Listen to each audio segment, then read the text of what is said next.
Top of the morning to everyone. Welcome back to Langconnect. Today, we're diving into a topic that gets a lot of talk. We are talking about masculinity. What it is? What does it mean? Is it changing? To answer that question, we have our trusty Steve. Steve, when you hear masculinity, what pops into your head? Good question, Jack. Well, it's a big word, alright? To me, it used to just mean being a man. Strong, reliable, the guy who takes care of things. But these days, I feel like the definition is broadening out. Yeah, exactly. The idea of what it means to be a man seems a lot more varied now. It's not just one thing anymore. I feel like it used to be a very simple set of rules. Oh, definitely. Remember those old movies with the tough guys who never showed emotions? That was the ideal. Right. And let's bring us to the source of these ideas. Who teaches us what masculinity is? I think it's a lot of things. Our parents, for starters, then friends, school, even the shows we watch, games we play, the books we read. For example, Doomslayer in the Doom franchise. Well, if you play it, you know the guy. Well, it's true. Media is a huge influence for sure. Think about those traditional expectations. Muscles, stoicism, quietness, other stuff. What else though? Oh man, be strong, be the provider, protect the family, basically be tough. But the reality is that men today are more diverse in characteristics. It's a far cry from the strongman archetype portrayed in the media.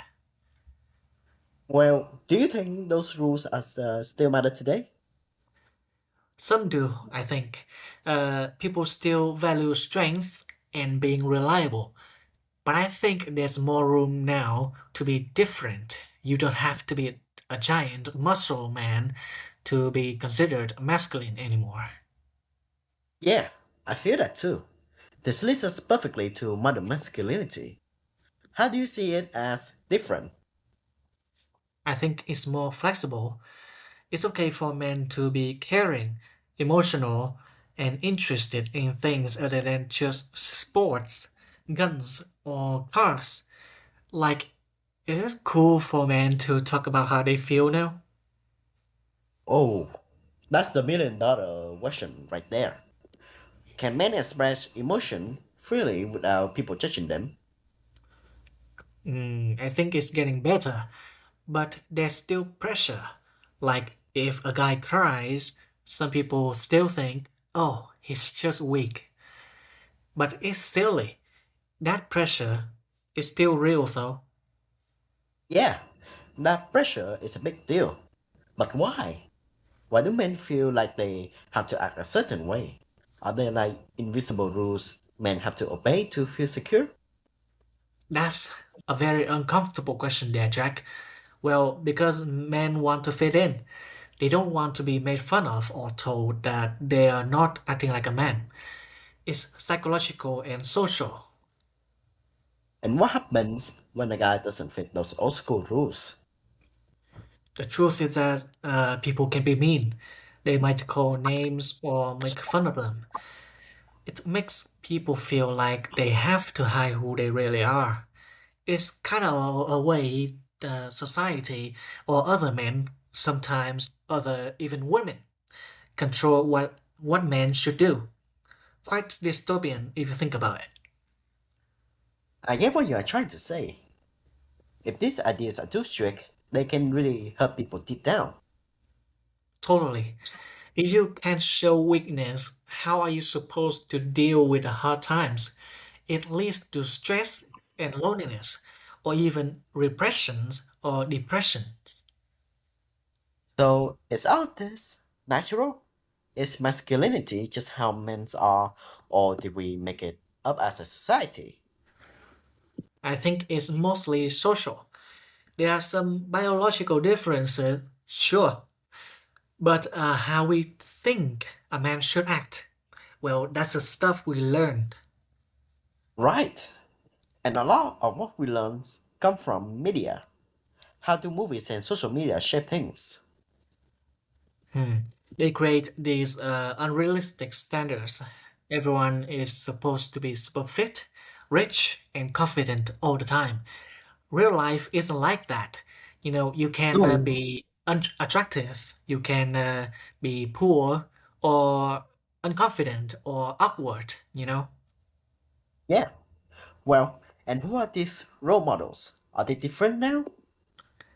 I think so. You see more kinds of role models now, not just sports stars, but artists, entrepreneurs, and that types. I think that's good. It's also interesting how culture plays a part.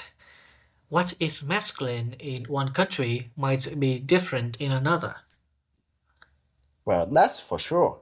Some cultures are more about community, others are more about individual strength. It's not the same everywhere. Very true. So, Jack, how does masculinity affect relationships? Hmm. If men think that they have to be tough, silent type, it makes it hard to talk, right? That can hurt a partnership. Definitely. A good communication is everything in a relationship.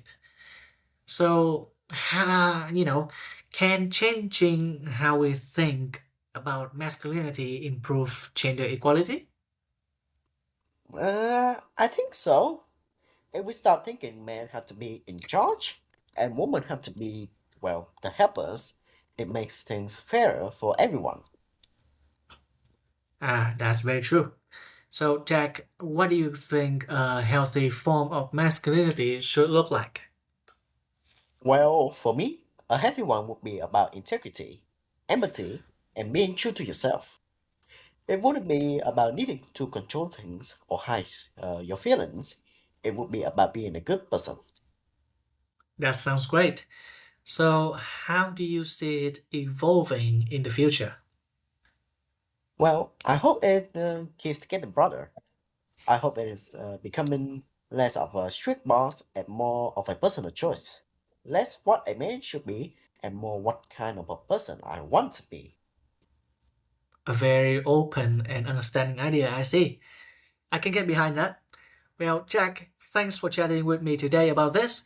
And to our listeners, thanks for tuning in to Langconnect.